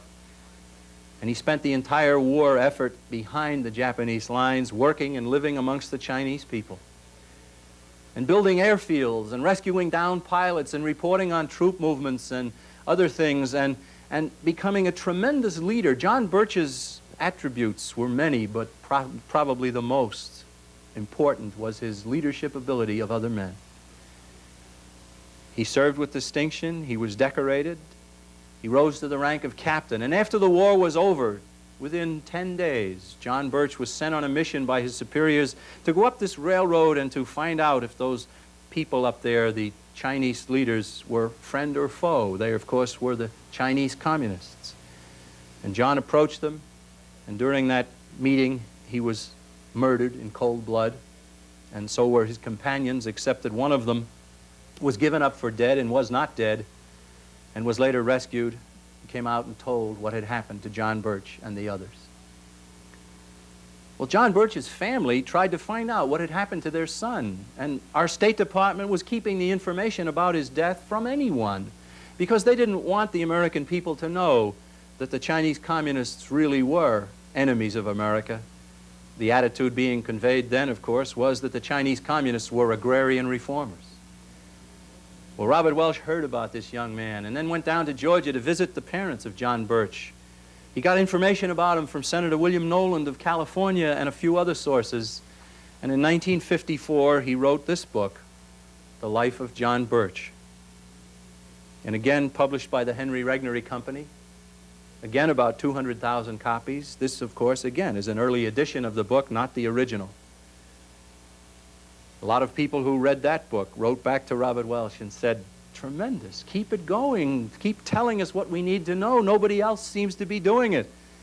That book, of course, is available today. We do have a current edition. It's called The Life of John Birch again, and there you can see a photograph of General Claire Chennault pinning a medal on John Birch, one of the most unique Americans of our time or any time. Well, Robert Welsh again was encouraged because there were people who were reading his books. But he was still the vice president of sales and advertising for a nationwide candy concern. And he was involved with the American Candy Makers Association, and he was a regional vice president of the National Association of Manufacturers. And he had a family and 2 sons, and he was a very busy man. But in 1956, he found time to start a little magazine called One Man's Opinion. This is volume 1, number 1, February 1956. And he sent it to many of the people whose names he'd gathered over the years, and he asked them to subscribe, and he told them, if you subscribe for 5 issues, you'll get 5, but I can't promise you when. It was to be an occasional publication. If you want 10, you'll get 10, and I can't promise you when you'll get those either. Well, in 1957, Robert Welsh decided to leave all of his business responsibilities and most of his income to spend the rest of his life fighting against what he saw to be an entrenched evil within our own country. Early in 1958, he got some other people to help him with the magazine, and they changed the name of it from One Man's Opinion to American Opinion. This is the first edition, February 1958. And this actually predates the John Birch Society by almost a year. Well, it was at this point also, now that he'd separated himself from the candy company, that he decided to go and to pick the brains of others in the world who were knowledgeable anti-communists. He went to Taiwan and he visited with Chiang Kai-shek. Chiang Kai-shek had come to know of Robert Welsh because his 2 early books both had to do with the subject of China. And they were actually translated into Chinese, and a lot of people read them over there. And they greatly revered Robert Welsh. And so Chiang Kai-shek gave him a lot of time, listened to what he had to say as Robert Welsh discussed the formation of an educational institution. Chiang Kai-shek was very, very encouraging. Said that's exactly needed in your country, and it's needed in any country. And then Robert Welsh went to Germany to visit Konrad Adenauer, the great leader of Germany, one of the greatest men of the 20th century, incidentally, a man so revered by the German people that they called him Der Alte, the Old One. Adenauer gave Robert Welsh far more time than he had suspected he'd get. He listened intently, and And then he made a comment that was especially perceptive. He said, "Mr. Welsh, what you're planning is important, and I wish you great success. But I must tell you of my fears that I don't think it could succeed in the United States. And the reason I feel that way is because of the religious differences of the people in your country. I believe that those differences will eventually tear your endeavor to shreds." Robert Welsh made a mental note of that. And when he formed the John Birch Society, he wrote into the founding of it and many times has encouraged us over the years not to let the religious differences that we have tear us apart, but also never to sacrifice any of our own beliefs while we work in concert with others towards solving a very important problem that faces every one of us. And so we thank Konrad Adenauer for pointing that out to Robert Welsh. He was right about it. And over the years, those of us who've been members of the Society for any length of time would know that occasionally this does crop up as a little problem like this. And because we've been forewarned and we know how to handle it, we simply say to each other, let's not have our religious differences deter us from working shoulder to shoulder here to rid our country of a conspiracy that means to destroy religion for all of us.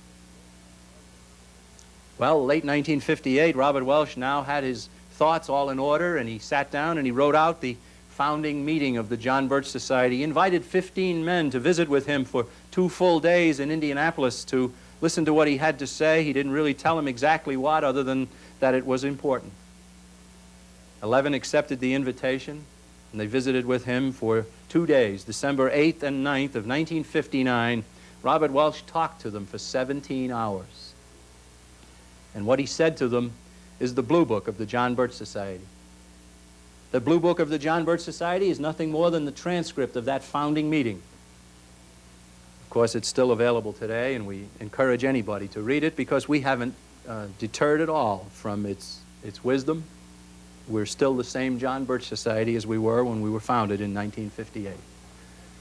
And at the end of that founding meeting, where Robert Welsh had talked about the problems of communism and collectivism and loss of faith, the great problem that comes when so many people turn away from their religious values and the moral codes of history and who work simply to promote themselves.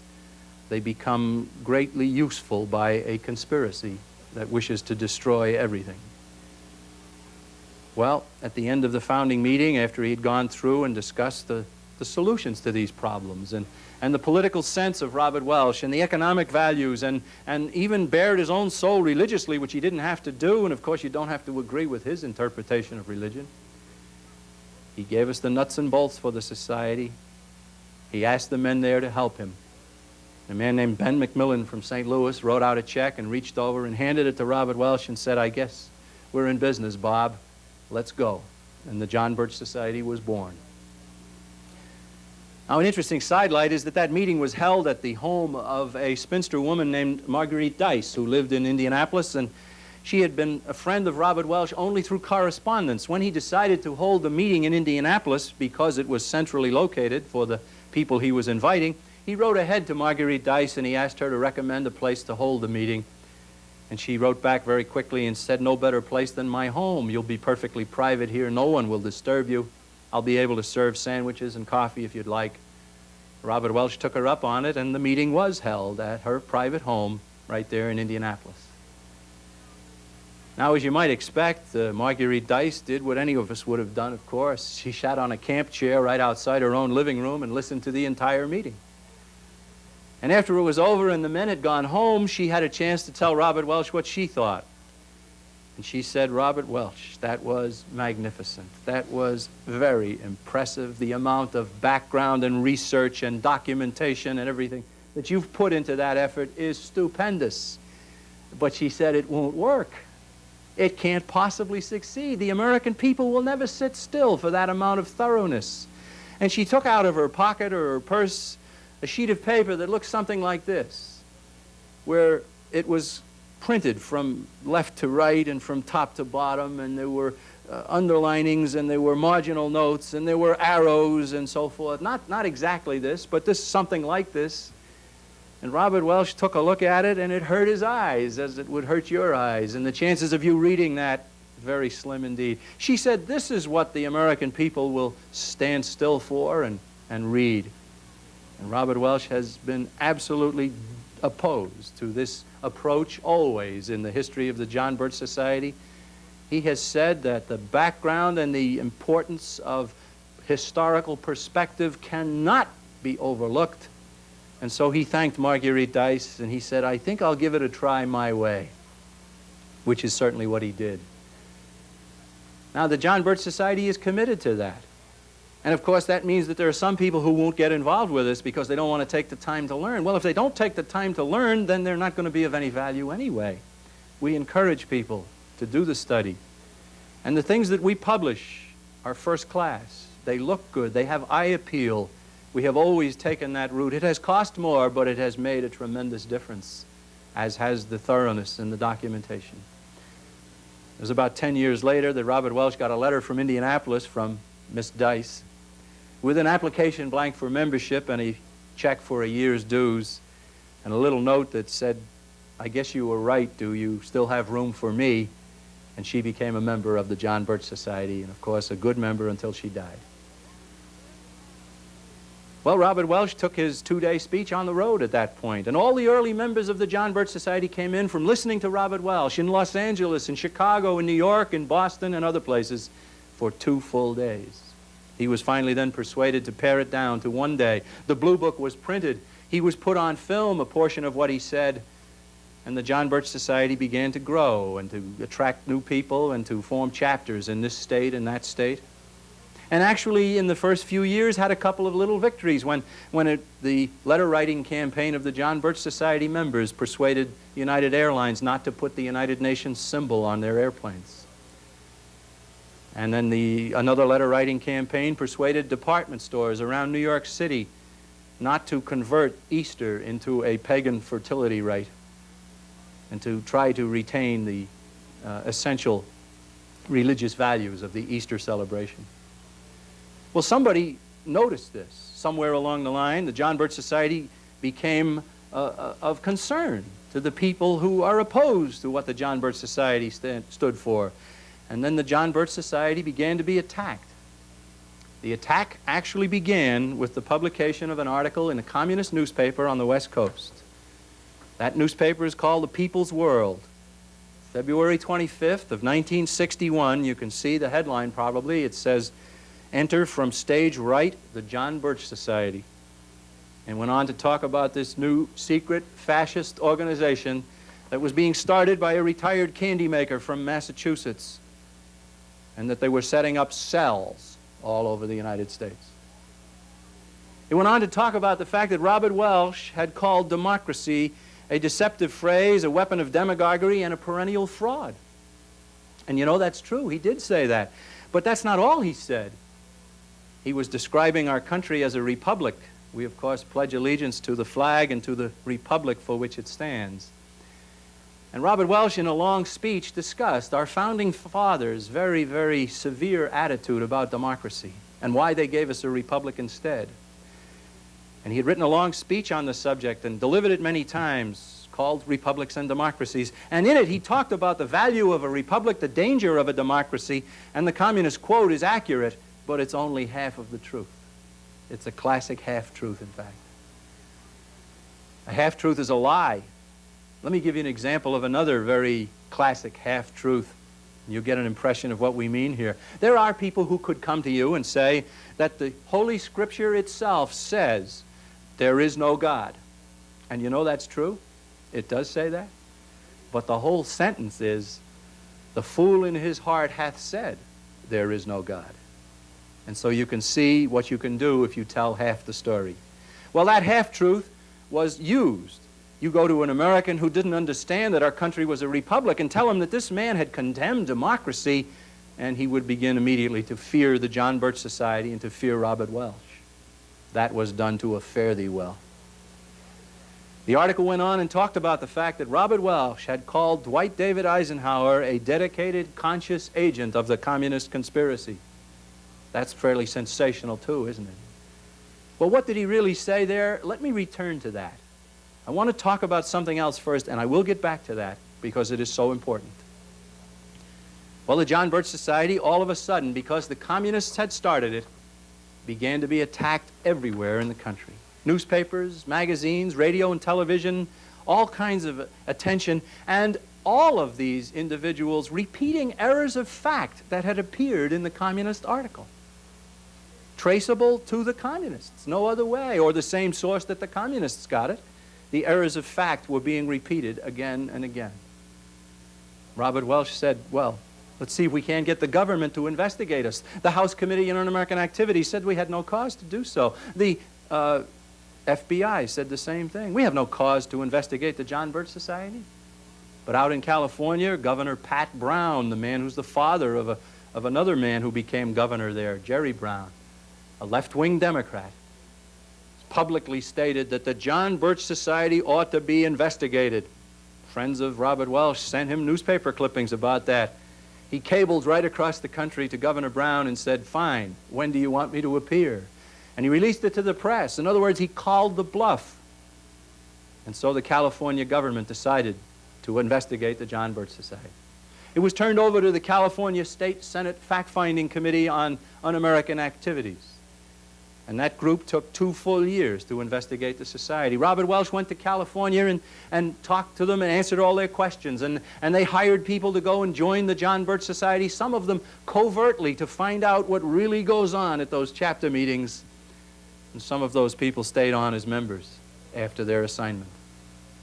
They read all our books. They talked to our staff people. They went to our American Opinion bookstores. And finally, after 2 years, a Democrat-controlled state Senate in California showed that the spirit of honesty and fair play still exists in America when they published a 62-page report that completely exonerated us from all of the charges against us.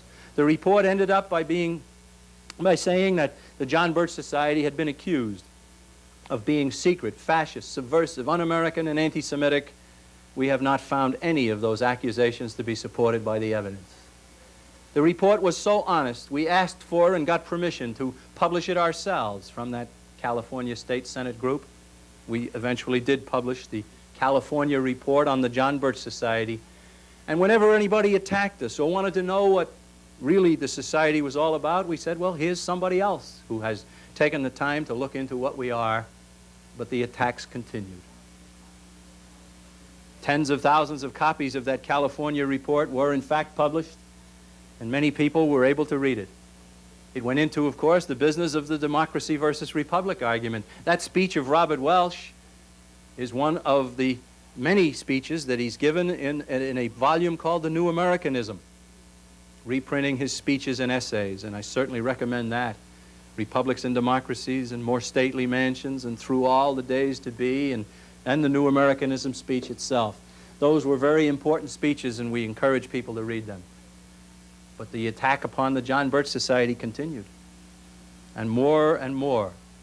It reached a crescendo in 1964 at the Republican National Convention in California when Governor Nelson Rockefeller of New York gave his famous speech against extremism, and he said that the country had to be rid of extremist groups like the communists, the Klan, the Nazis, and the John Birch Society. And he was booed by the delegates. And so he said it again, and he was booed again. There are many Americans today who still, when you say John Birch Society to them, will say, well, isn't that like the Klan, or like the communists, or like the Nazis? And of course, there's no truth at all to that. There's no stronger opponent of the Klan and the Nazis and the communists than the John Birch Society. Now, all during this period, of course, what Robert Welch had said about Dwight David Eisenhower was being repeated. Only a portion of it again. Robert Welch actually had begun to study Dwight Eisenhower back in 1952. And by 1954, he'd begun to study him more because during the 1954 congressional elections, Robert Welch and a friend had noticed that a lot of the men that they would love to have seen elected to Senate and to House seats had built a whole campaign upon a promised visit of the president during a critical moment of that campaign. And of course, that would have been a very good stimulus to get people to vote for this particular man. And that in case after case, the president had canceled at the 11th hour. Robert Welch told his friend in New York that He believed that it was done deliberately because he'd studied Dwight Eisenhower and he didn't like what he'd found. And the man said, well, what have you found? And Robert Welch said, well, I've got a lot of information back in my office. Let me go home and I'll write you a letter about it. Well, he did, and he wrote a letter to the man of 65 pages in length. And that 65-page letter has been added to as more information became known to Robert Welch. It eventually became a 300-page book. That 300-page book eventually published, called The Politician, about Dwight David Eisenhower. Now, what did he find? What was so startling? Well, certainly we can't go into the whole 300 pages, but let's simply mention a couple of items here. At the end of World War II, as Supreme Allied Commander in Europe, General Eisenhower had ordered the forcible repatriation of somewhere between 2 and 5 million refugees from communism who had fled during the turmoil of the war from Eastern Europe, from Russia itself. People slashing their wrists, trying to commit suicide, rather than to be loaded on boxcars and sent back to certain death and slavery. The operation, called Operation Keelhaul, about the reminiscent of the famous torture of sea, given by the captains of sea vessels to their crew. There were many of the American military men who just couldn't understand why we were doing this. And I've met repeatedly throughout the country men who participated in that and never did understand it. It was one of the most horrible crimes in all history, directly traceable to Eisenhower and him alone. And after he left military service, he became the head of Columbia University in New York City, and then immediately removed from the faculty knowledgeable Eastern European anti-communists, welcomed a communist delegation from Poland to set up studies at Columbia University. His own book on that World War II was called Crusade in Europe. And that book was ghostwritten for him by a man named Joseph Fells Barnes, who was known to be a communist at the time. Now, all of this and much more, of course. And Robert Welch finally, in the late 1950s, printed up about 200 copies of this manuscript, and he'd give them to people he thought could understand it and handle it. And he asked them not to share it with anybody and to return it as soon as they were finished with their thoughts. And a lot of the people who wrote back to him said, "You've got to publish this." Others who wrote back to him said, "It's too hot. You can't publish it." Nobody could find anything wrong. By that time, of course, the information about the betrayal of the Hungarian Revolution by the Eisenhower administration, and then the welcoming and the helping of Castro to take over Cuba when they knew beyond the shadow of a doubt that he was indeed a communist. That was in The Politician now. Well, one of the people who read the book found that it had been stolen from him. It eventually worked its way into the hands of a wise guy reporter in Chicago, and then into the hands of the communists. At the end of this book, Robert Welch had said, if the history is disturbing to both the reader and myself, please don't blame him who wrote it, blame him who made it.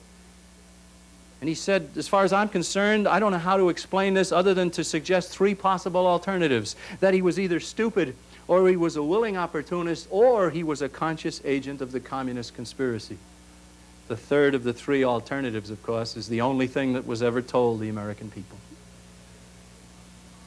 I couldn't recommend a book more highly to understand the history of the last 40 years in our country, and I'll be perfectly willing to tell you that it's a horrible book, but it's so important. So we recommend The Politician by Robert Welch as well. For 2 solid years, Robert Welch and the John Birch Society took it on the chin about The Politician. And then in 1963, he published the book.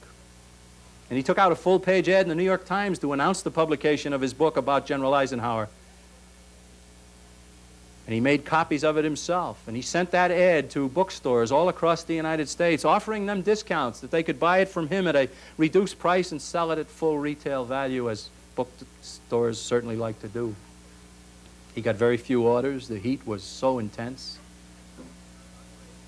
A friend of mine who worked for the John Birch Society at the time went down to the Harvard Coop, the bookstore. It's called the Harvard Cooperative Society, right in Cambridge, Massachusetts, right near Harvard University.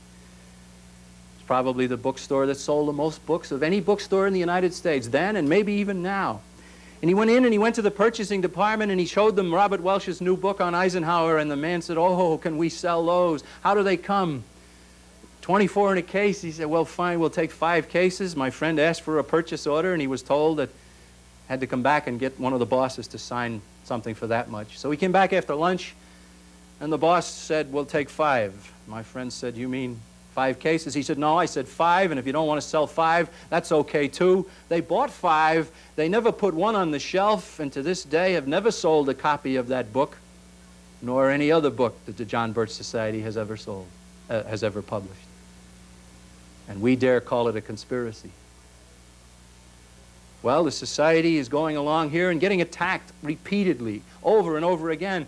At the peak of the attack on the society, there were about 1,000 mentions of us in a single week in newspapers and magazines and radio and television. And it began to have a reverse effect. Curiosity. Many people said, "Let's take a look at what the John Birch Society has to say." And they came, and they bought our books, and they joined the society. Our growth had its strongest period during the time that we were being so heavily attacked. There were other people who probably responded as I did to the John Birch Society. I remember the good nuns back in Brooklyn, New York, teaching me that the Nazi government had told the people in Germany what it intended to do because Hitler had written a book, but nobody had read the book. The sisters told me, when I heard about this horrible John Birch Society, one of my responses was, "I better read their book." And so I did. And you can now know what happened to me, as has happened to so many people who've taken the time to study the John Birch Society. Well, all of a sudden, in '65, it was as if somebody had pulled a cork out of the bathtub and all the water ran out. Overnight, the attacks ceased, and we were no longer being mentioned. And then it became very, very difficult for the society to reach out and to get other people interested in what we were saying and doing. It was as if the John Birch Society had been found out to be so bad that they had pretty much gone underground in the minds of the American people. We reached a period of doldrums in that time, and I heard Robert Welch years later tell a group that the John Birch Society reached its Valley Forge in the summer of 1966. And I gulped, because later on that evening I told him I was interested in his comment about Valley Forge because I joined his staff on August 1st of 1966. And he looked at me and laughed and he said, "I told you it was our Valley Forge." And he was always kidding.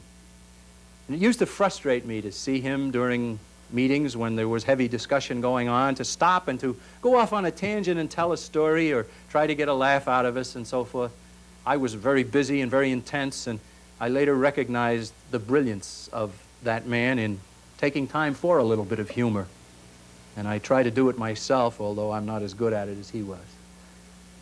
Well, the John Birch Society couldn't reach out anymore. It was really troublesome getting new people interested. And so then we started our ad hoc committee programs, and we got people involved in a portion of what we did. We started the TACT committees, Truth About Civil Turmoil, TACT, and Support Your Local Police committees. And then the TRAIN committees, TRAIN, to Restore American Independence Now.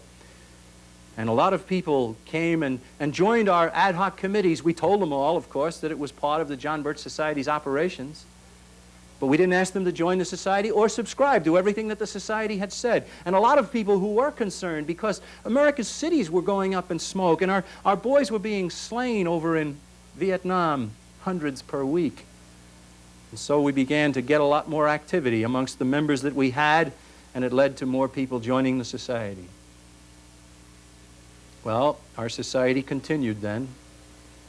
In 1966, something else significant happened. Robert Welch published an essay called The Truth in Time. And in that essay, there was one sentence that was perhaps the most profound sentence I had ever read. Other than some verses in Scripture that I love, this little sentence said simply, "But communism is only a tool of a larger conspiracy."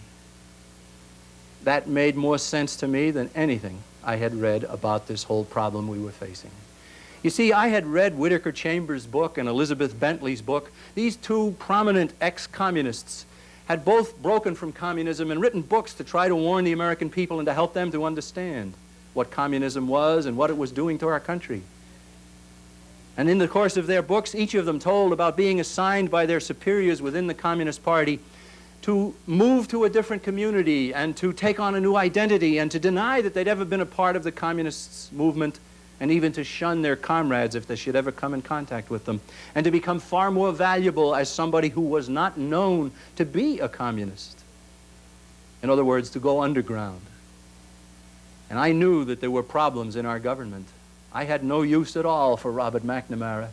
I had no use at all for Dean Rusk and several other high officials of our government, and it occurred to me that maybe these men were underground communists.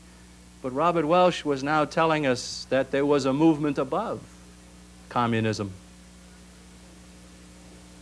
He called them the insiders, these people who were involved in a conspiracy that predated communism, the people who financed Karl Marx, and the people who brought into power communism and socialism and Nazism and fascism and other isms. In 1917, of course, one of their children, one of their arms, communism, had seized control of a nation. And communism rose to a very preeminent position within the conspiracy. The conspiracy became known as the Communist Conspiracy.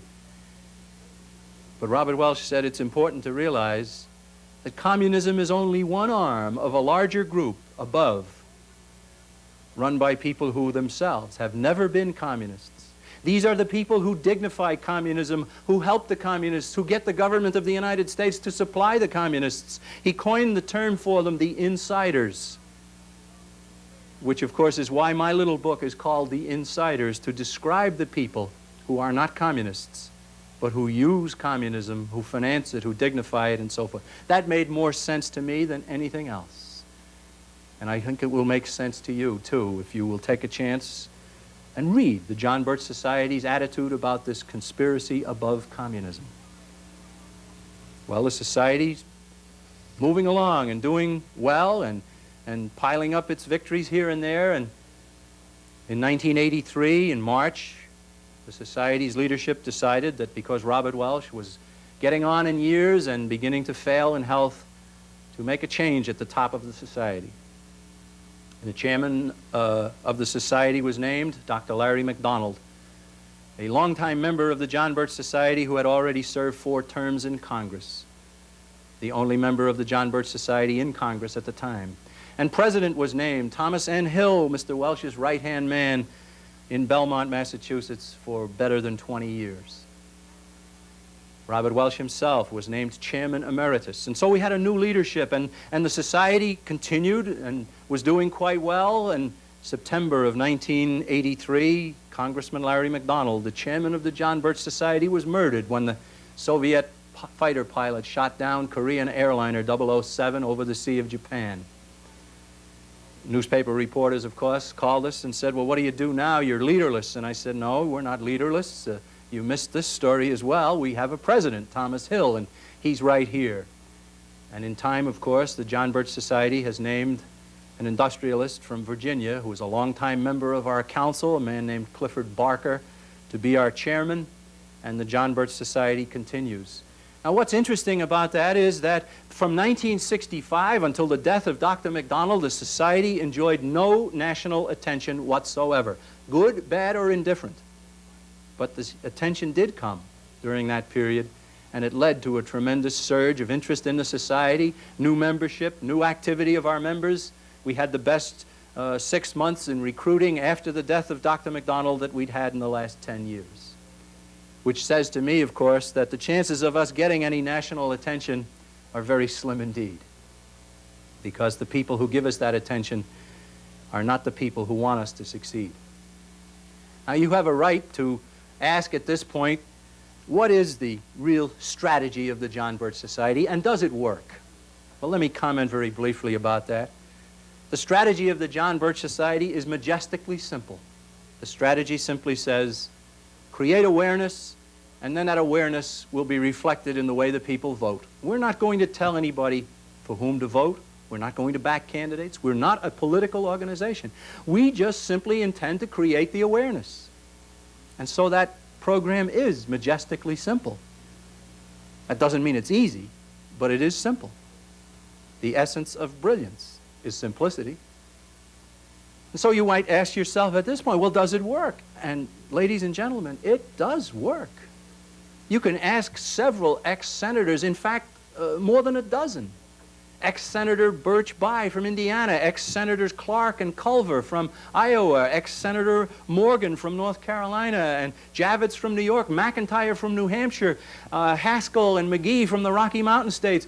If he wasn't already deceased, Frank Church from Idaho, Gravel from Alaska. All those individuals suffered because the John Birch Society educated quite a few people in their state about what was happening, and even put out a little backgrounder about these men and how they had conducted themselves in the United States Senate. And several of them blamed the John Birch Society by name for their defeat.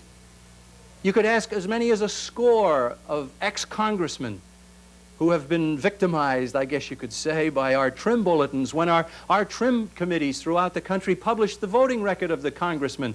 Did he vote for higher taxes and more government, or did he vote for lower taxes and less government?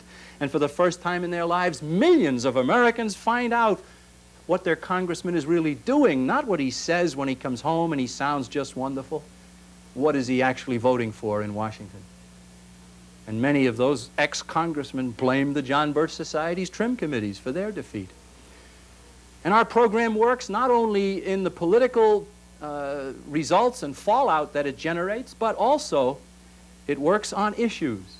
The Equal Rights Amendment people promoting that know fully that the John Birch Society had a major role in defeating the Equal Rights Amendment.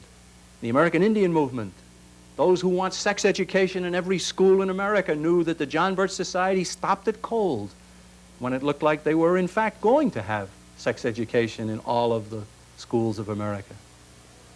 So our program works. And what we need to make it work even more is more membership, more muscle, more motivation, and certainly more resources. And that might be where you come in. What about yourself? Are you concerned about the future? Do you understand that your country is being converted into a carbon copy of a communist state? The Communist Manifesto lists 10 planks. Every single one of them is partially or fully in place in America today, and it all happened in the 20th century. Well, the John Birch Society, to its members, always says, stand tall and be proud, but don't rest on your laurels. Continue to work hard. Continue to help us to reach out to others. And to those of you in audiences wherever this videotape is shown, wherever I speak, I give you a very sincere invitation to join the John Birch Society, and to do it this very evening. The John Birch Society is close to 50,000 members. If we could double that number and then double it again, in other words, close to 200,000 members, there is no force on God's earth that could stop us from restoring our country with less government, more responsibility, and with God's help, a better world. And so we ask you to accept that responsibility and to help us to return this world gone crazy to sanity once again. And let me close this meeting as Robert Welsh had often closed so many of his meetings over the years that he gave, so many of those meetings, where he simply said to those who were not yet members of the John Birch Society to come join us in our proud companionship and in our epic undertaking. Thank you very much.